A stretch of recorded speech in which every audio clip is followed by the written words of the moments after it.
Hey, what's up, yeah? Dangerous Voice of People's Choice, live and direct from New York City. Right now, we're gonna watch a video. It says directly comparing Diablo 1, 2, 3, and 4. So we're gonna take a look at all 4 Diablo games and see what's changed and how it's progressed. Let's get into it. Here we go. The first Diablo completely changed the RPG genre back in the day, but 26 years and KFC sandwiches later, we have ourselves Diablo 4. After getting a chance to play some of that, I immediately went back in time to go through Diablo 1, Diablo 2, and Diablo 3 to see where the series has evolved and how all 4 of them stack up to each other. I'm Alex, and this is a reconsidering of the Diablo quadrilogy. And hey, if you happen to be new here, hit subscribe. First up, in early 1997, some claim the last day of 96, out from a pixelated hell plopped Diablo 1 and the Hellfire expansion soon after. In this specific year of the 1900s, the Titanic is about to release in theaters, Buffy the Vampire Slayer is on your TV, and your beige personal computer has a poorly placed sticker on it. RPGs around this time were either very slow and kinda clunky or were turn-based, but when Diablo hit, no other RPGs were anywhere near this fast-paced. What we think of today as an ARPG is born. In Diablo 1 plus the Hellfire expansion, the classes were Warrior, Sorcerer, Rogue, Monk, Barb, and Barbarian. Those last 2 you had to do some odd file manipulation to actually unlock them. Things were kinda weird back then. What I found to be most impressive when I jumped back into 1 is that many of the core fundamentals of Diablo were fully figured out way back on this first attempt, and they're still used today. A semi-transparent overview map and menu systems that can be used during gameplay without pausing. Town portals to dip back to the hub area whenever you want. The mysteries of unidentified gear. Those awkwardly combustible barrels we endlessly must smack. Holding shift to attack or cast in place. And of course, Deckard Cain doing the Deckard Cain thing. Stay a while and listen. Now, one of the not so great things about Diablo 1 and what makes it kinda hard to go back to is the loot. Things that are dropped can be easily missed since they blend in so much with the ground, and you can only highlight things with use of a temporary buff from a search spell or a scroll. I looked in the key bindings and nope. There is no way to easily reveal that loot that's on the ground, so don't miss it with your eyeballs. But for some reason, there's 2 keys dedicated just to dynamically raising and lowering the brightness during gameplay. Why would you ever need main center keys used up just to do that? The other thing that was kinda hard to get used to is how death works. When you die playing solo in Diablo 1, you don't drop your stuff, lose durability, or get kicked back to town. No, you flat out suck at life, progress lost, go back to the last time you manually saved, which you better hope wasn't too long ago. Other things I just plain didn't remember about Diablo 1, like these potions which can instantly increase your weapon's total damage value. Huh. There's no skill trees here, so new spells are learned just by finding or buying books. Knowledge is they beat me to it. Gold is a hugely important resource in Diablo 1, and I was always trying to save up for some better gear, but ended up always blowing it all on restocking my potions instead. That, along with the more traditional level-to-level design and high difficulty spikes, makes Diablo 1 play more like a survival dungeon crawler. I kinda like that about it. Man, it sure is hard to see in this place. Oh. So, in conclusion, Diablo 1 brought more real-time action to RPGs, and that brutal survival-like feel of its progression is one thing that I wish was more present in the later entries. Which takes us to the year 2000 when Diablo 2 hit, and the Lords of Destruction expansion a year after. Almost everything is doubly, maybe triply improved or expanded on over Diablo 1, and this was made in just 3 years after that came out. In Diablo 2 plus the Lords of Destruction expansion, we had the classes Amazon, Assassin, Barbarian, Druid, Necromancer, Paladin, and Sorceress. When I played this game, it was already like 7 years old. The sequel expands out of the confines of just dark, basic-looking dungeons, with large, above-ground areas which could lead you into various underground caves and dungeon systems. Other things D2 added, let's just bang them out. An AI companion system, multiple skill trees, thankfully a loot drop overlay, a stash, also a place to store your things, waypoints, improved shops, multiple hub towns, socketable items and gems, and a face-melting 800 by 600 resolution. Speaking of, let's switch over to Diablo 2 Resurrected, the 2021 remaster for the rest of this. Wait a second. There we go. One of the only things I found that hasn't aged too well in Diablo 2 is the stamina system that just kind of annoyingly limits how much you can sprint towards the start of the game, but later on it's pretty much not a thing.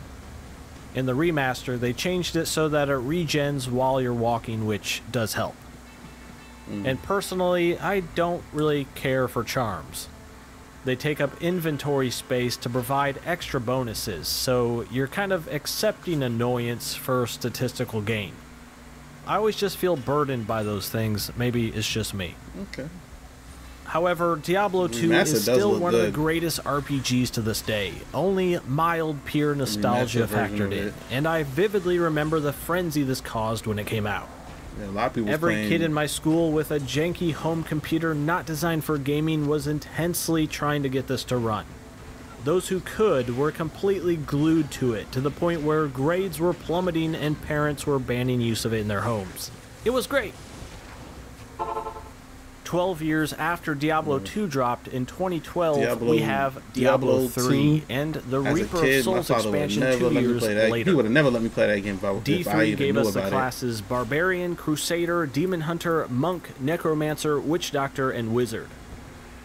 Diablo 3's main focus seemed to be on raw action this time around, with huge piles of enemies, combo multipliers, environmental traps, and kinda like power-ups with the health and attack globes.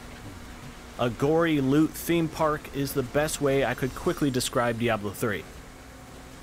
The ways in which you can modify your gear in D3 are much deeper than before, which ties directly into your ability to level up the crafting vendors in town.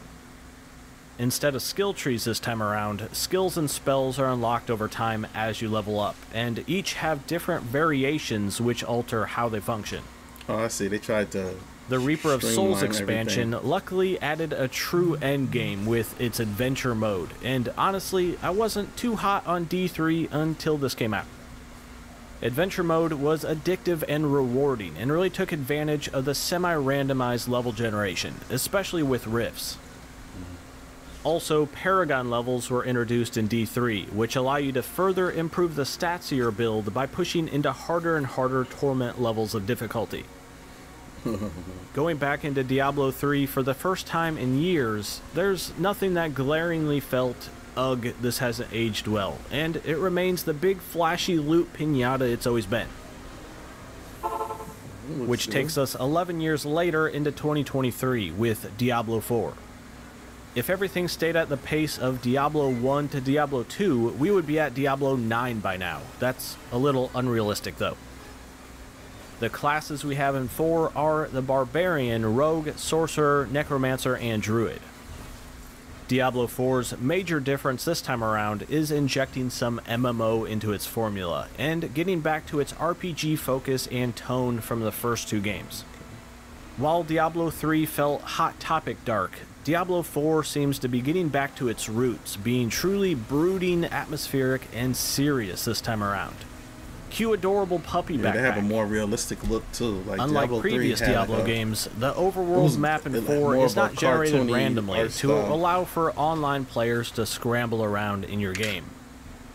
When you head underground into a dungeon, those are instanced and maintain that semi-randomization like the previous games. That's kind of the best of both worlds.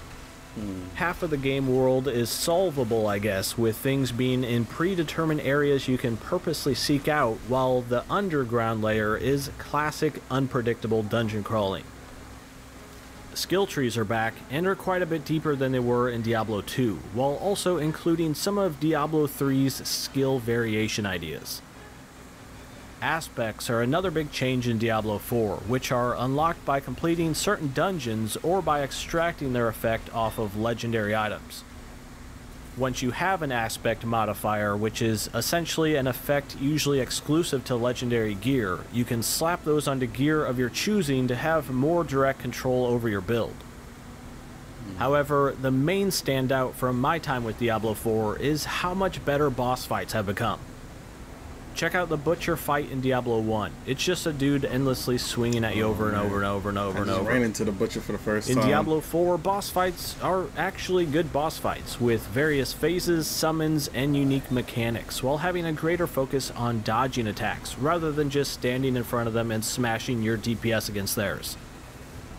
The above-ground overworld map also has giant world bosses out there. Just this early game one was more fun to try to kill than any other I fought in a more traditional MMO. Overall, Diablo 4 seems like a greatest hits of the Diablo franchise, but in the best ways. Bringing along the feel and tone of the older games and the deeper gear systems of the later entries, while adding in just enough new to make it feel like its own thing. And with that, those were my thoughts on playing all 4 of the mainline Diablo games within the same month in 2023. Let me know what you think of Diablo 4, and also tell me which Diablo game was your very first. I started with Diablo 1, but hadn't played it since around when it launched until right now, so it was pretty much an entirely new game for me at this point. The main takeaways from all this: Diablo 1 is worth going back to and deserves a remake or remaster before it gets forever lost to time. And Diablo 4 is fusing together the best elements from the first, second, and third game, maybe a bit from the telephone one. As always, this has been Alex, and thanks for watching. That was dope.